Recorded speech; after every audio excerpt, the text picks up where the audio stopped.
What is going on? Today we're going to work on the Nova a little bit more. Try and run some plug wires. Got new plugs I'm going to put in it. Found the fuel pump, electric fuel pump Chad had laying around. Gonna hook that up. Got a regulator. Gonna try and start it up. That's the goal for the day. So let's see if we can meet that goal.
They sold me 7 spark plugs.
I was having a nightmare of a time with the number 8 plug. Well, luckily I found that in the trunk of the car, and it fit perfectly. Got right around the header. Made my life easy. Thank you, chattel. So the smart thing to have done when I had all the plugs out, I should have just took them all out. Got to turn the engine over by hand a little bit easier. Found top dead center so I could set my distributor. But that's no fun. We don't like doing that. So, got my breaker bar on the crank. Turned it over, just held my finger over the number 1 plug until it built up compression, and it looks like the distributor's way off. So more likely it's probably just thrown in there. I think a lot of parts were swapped out between this Nova and his wife's Nova, so it's probably just thrown in there to close up a hole. So now we're going to pull the distributor back up, set it somewhere where it needs to be, and keep going from there. A little trick I seen the other day. I picked it up, I turned it just a little bit, but now the bottom of that shaft isn't lined up with the oil pump. Back in the day, I would pull it out, cram a screwdriver down there, and spin it where it needs to be, and then fight with trying to get it back all together. But I watched a video the other day. The dude said just set it in there. Once you rotate the motor over, it's going to line up with that oil pump, which makes perfect sense. So that'll save me a ton of headache.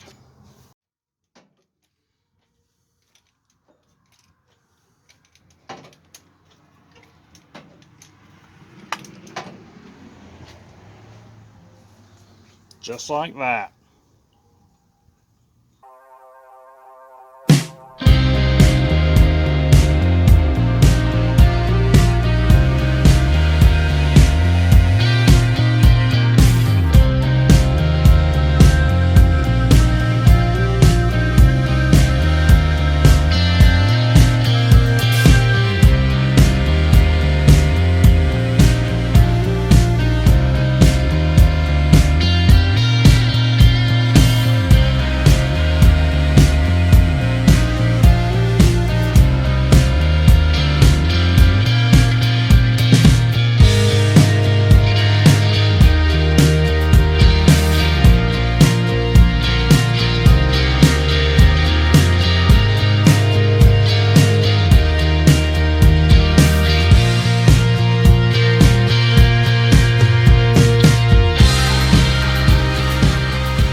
we got some plug wires hitting a few things. One of them's right there rubbing the steering shaft. Makes it a lot easier changing stuff out without the power booster or master cylinder there.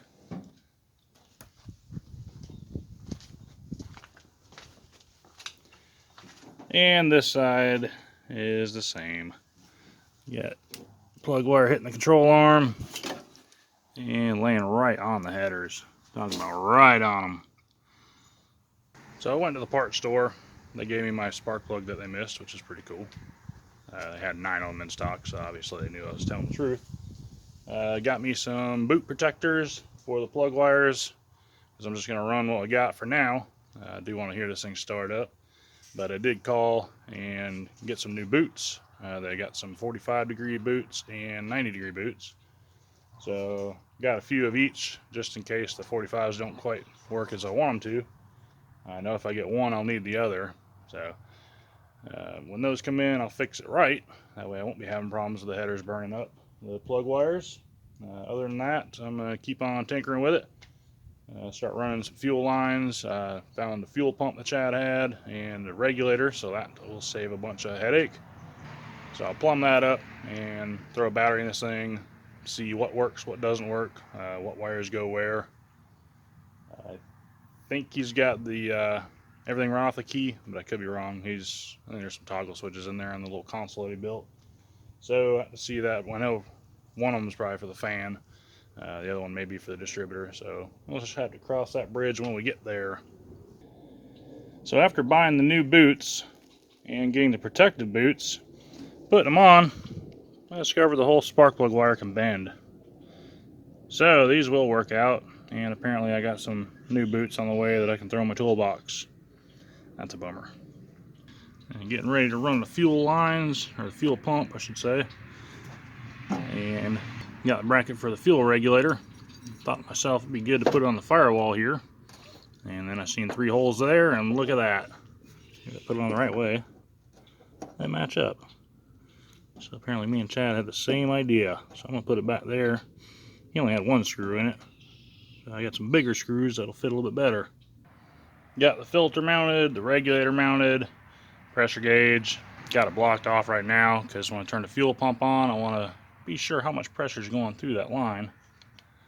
But I'm going to take it all back apart because that's an old filter. It's kind of dirty. I took it apart, cleaned out with brake cleaner, but I'd rather not use it if I don't have to. So I went and got another one. And as I was putting this together, I told myself I should swap these 2 fittings around. So that goes down, and then that one will go straight also. And I was just being lazy, but now I'm going to go back and do it again. Should have done it the first time. Got that all plumbed up. And before you say that looks really nice, yeah, it just goes to a gas can. The car doesn't have a fuel tank. And I know where the fuel tank is, and it no longer exists. Chad gave it to me to put a sump in it, and I started out back at work and ended up getting crushed. So, guess I'll have to get a tank. Next, try and track down his wires. Pretty sure that's gonna be a fuel pump. Looked at it inside, and the wires changed colors. So that was a bad thing about him. He kind of used what he had laying around. So I'm gonna hook a power probe up to this. Not gonna send any power through it, just doing continuity. You can do that with a voltage meter also.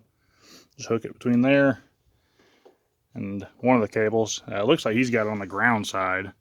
So if my theory is correct, I should be able to hook this up in the ground, and when I turn the switch on, it should connect the circuit. So I'm assuming he just had the fuel pump run to a hot wire. Not exactly sure why he did that, but I'll do some research. May keep it that way, may change around. More likely put a relay on it. There's a little pod he had made for under the dash, holding gauges.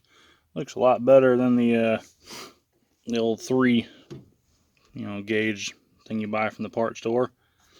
These are the switches he's got for, I was thinking distributor, but it looks like the distributor is still around with the key. So it looks like, I think this is the lights. This one I think is the fuel pump, which if we hit it now, we'll see.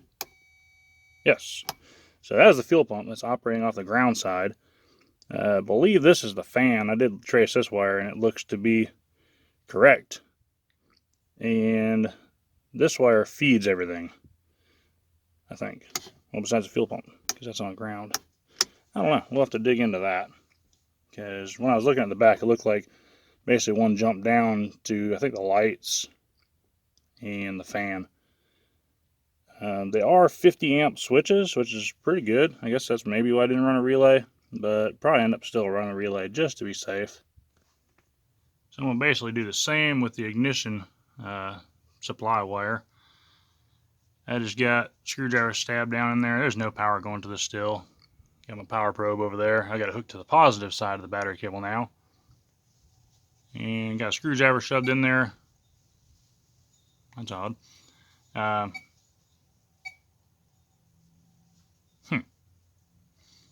So, got a screwdriver shoved in there so I can get a signal from it.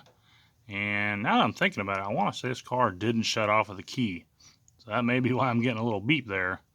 So I may end up running it to a switch. But I'm going to kick the key over.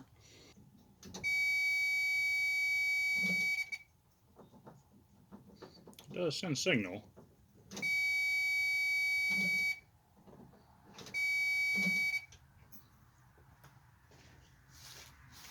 So maybe it'll shut off with a key. We'll find out. So I've got the fuel pump temporarily wired up. That is going to the ground. And it's on the switch. And I've got the switch in the on position. And I've got a wire that comes up here going to the battery.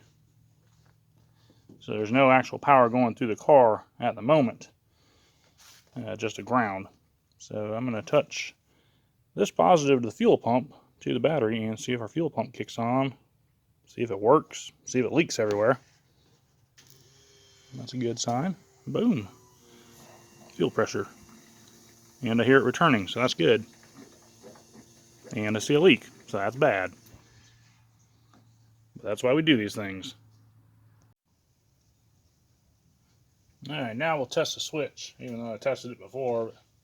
But we'll check it just to be sure. Plus we can see how much fuel pressure we actually got. See if the regulator is set correctly or not.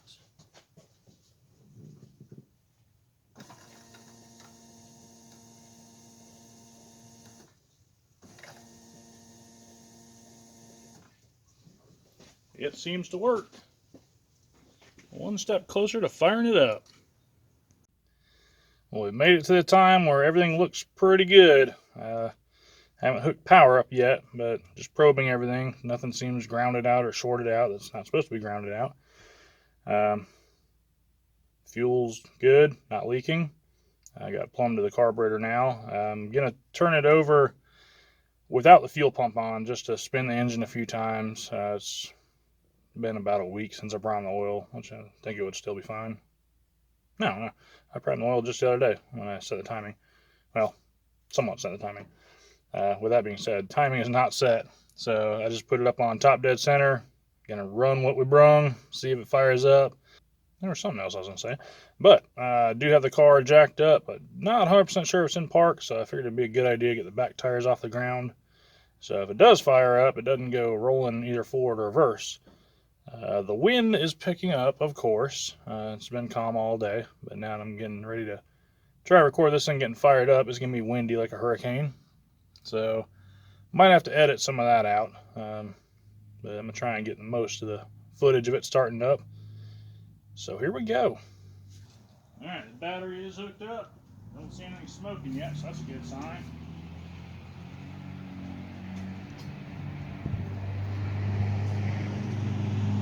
Dash lights, that's also a good sign. Here goes a starter.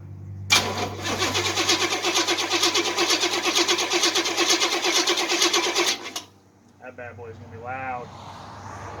Real loud.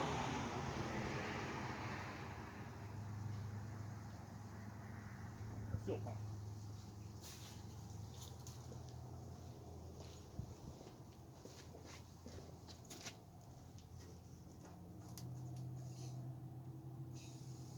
My precise wiring didn't work.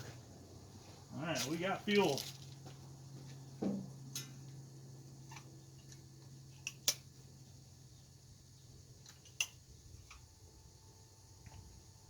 I had no clue there's any gas in there. Let's find out. One way to do it, I suppose. Fire in the hole.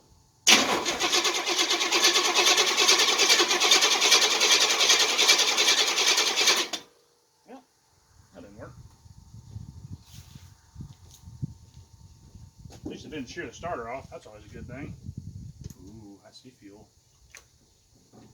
It's good.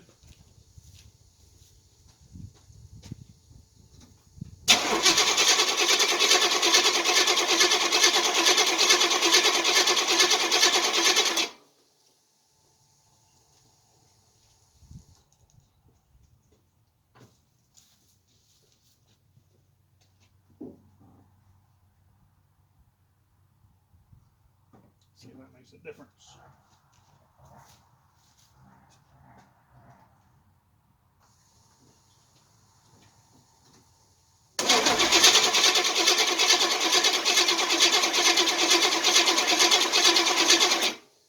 Alright, well, let's check see if we're getting spark then.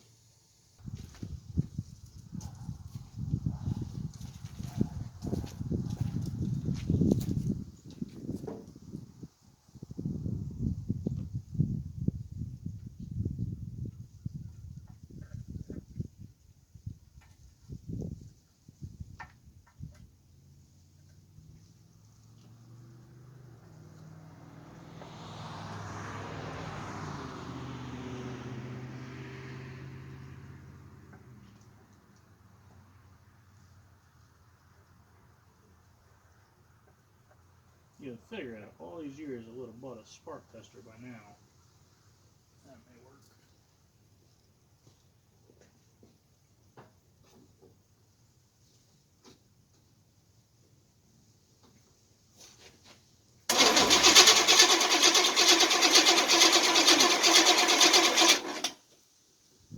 No spark.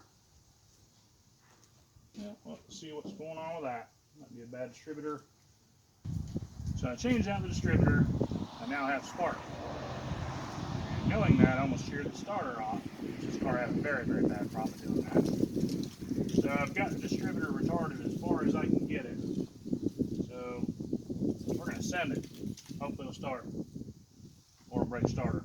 One of the two. Fuel on.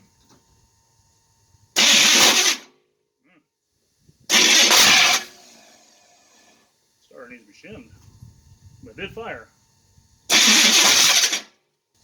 Matter of fact, I'm going to crawl under there and look at the bolts for that starter because it wasn't doing that bad earlier. Alright, we'll try this again. I advanced the distributor just a hair. Checked on the starter. It is tight, but it is making a bunch of noise now, which sucks. But we're going to keep going. Maybe we can fire it up.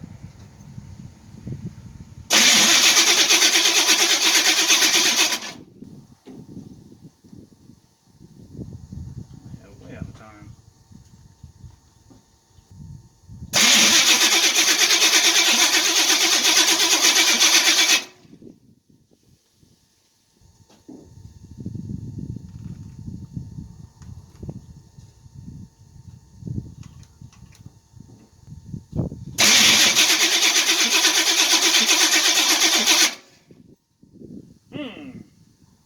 So it's the next day. I had to go get some shims for the starter. How it went from being fine to being obnoxiously loud, I couldn't tell you. The gap was pretty far between the shaft that the Bendix rides on and the flywheel. You know, I've always heard to use an 1/8 inch Allen wrench, and it's always worked out fine for me, so that's what I do. I ended up going and get a shim kit, cut them in half because I needed it to go like that. Because you would think shims would make it go further away from the flywheel, but if you put them on one edge or the other, it can do opposite effects. So I put them on the outside, kind of pushed it in, and it looked too close really by eye, but I stuck an Allen wrench up there. It's fine.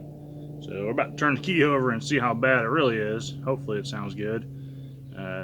Shimming starters is on my repertoire of things I don't like to do. Kind of pain, especially pain in this car, is you got to drop it. You know, there's no pulling the bolt out and getting your hand up there and getting a shim in there. There is not enough room. Header's in the way. Everything's in the way. So we're about to turn it over. I got the distributor unplugged, got the fuel pump off. Another thing yesterday when I went to jack the car up, it was obviously getting entirely too much fuel. Kicked the pressure down. I don't know if that was a factor or if the float was stuck on the carburetor. I did tap it with a screwdriver to hopefully free the float up if it was stuck. But when I went and jacked it up, gasoline came out of the passenger side header, so that's never a good thing.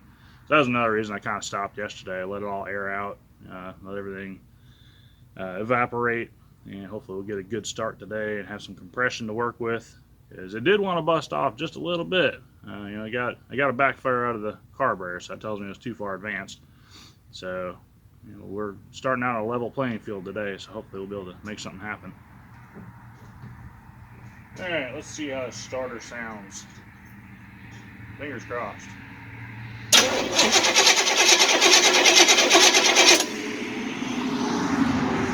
can live with that. I've got the ignition plugged in. I'm not going to turn the fuel pump on right at this moment. I did turn it on earlier. I brought the pressure down, as I said. I had the hose blocked off with a pair of vice grips so it wouldn't go in the carburetor. So I just took the vice grips off and kind of thinking if there's any residual fuel, if the floats are sticking, it'll go in there and then it'll probably bust off or make some kind of noise. So I'm going to see that first. I'm going to turn it over a few times and then I'll bump the fuel on and try it again, see how it goes.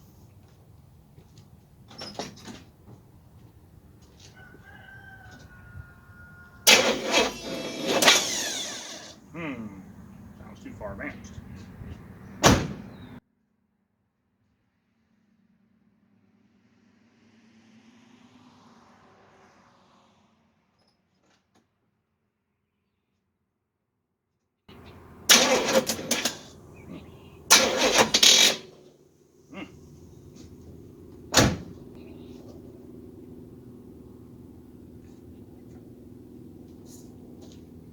Battery cable isn't the best in the world either.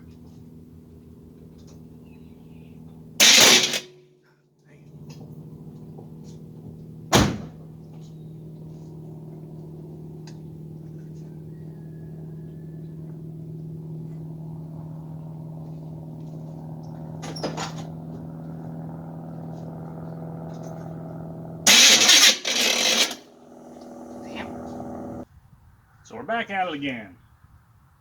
Time and time again. The starter has been shimmed again. Pulled the distributor. Actually, I didn't pull it. I just brought it back up the top dead center, checked it. May have been a tooth off, so I changed it one more tooth. Got it all back together. Got the coil unplugged. About to turn it over. It really hasn't had a problem turning it over without the coil plugged in, so I don't think it should be any problem, but just to check it out, I'm going to do that. And we'll plug the coil up, see how that goes. The starter doesn't fall off, I might add fuel to it.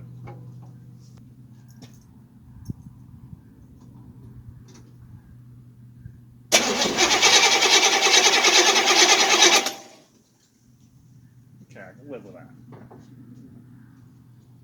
Now the moment of truth.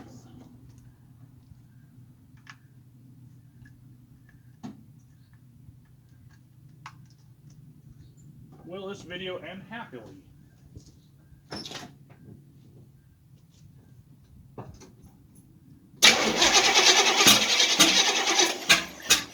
I like that. I can dig that. Turn the fuel pump off and I can wire up.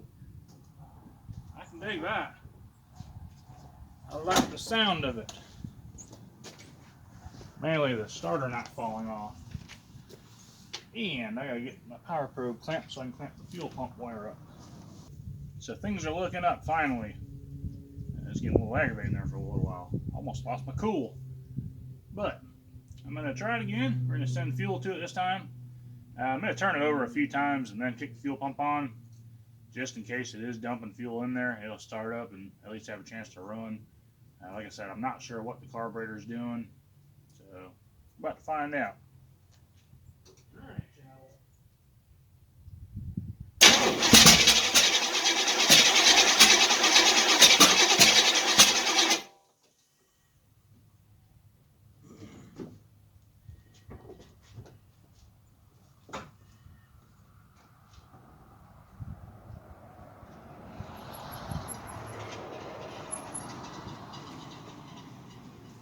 believe my fuel pump came on.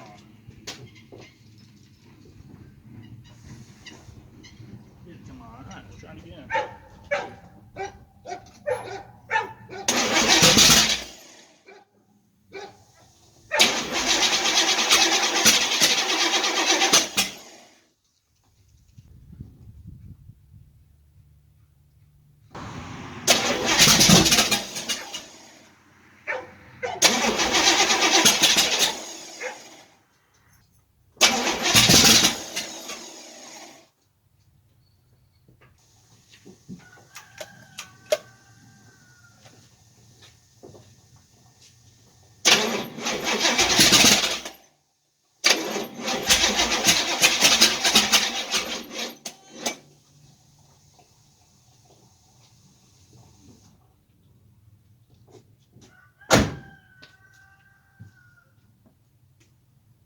And that's about all the battery's got. So I'm going to charge it back up. But at least it got to make some noise. It will run. So, with that being said, I'm going to end it here. Hopefully next time I'll be getting it actually running. It's still got a long, long ways to go. But this is a good start. So, hit the like button, subscribe, share with your friends. We'll see you on the next go around.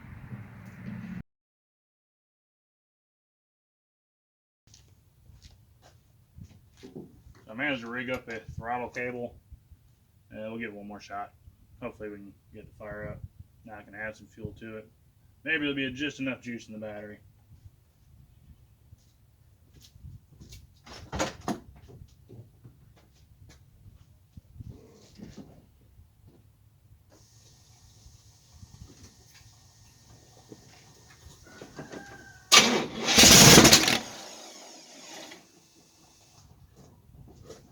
And there you have it.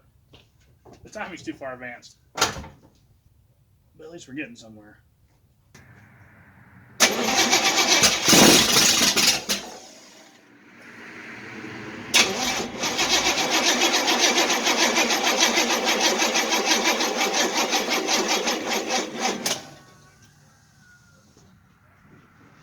That's all she's got for now.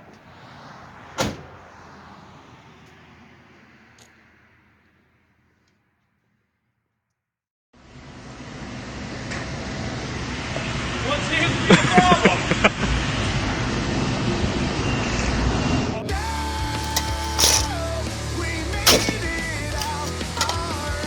Good shot. Got away free. It lives to die another day.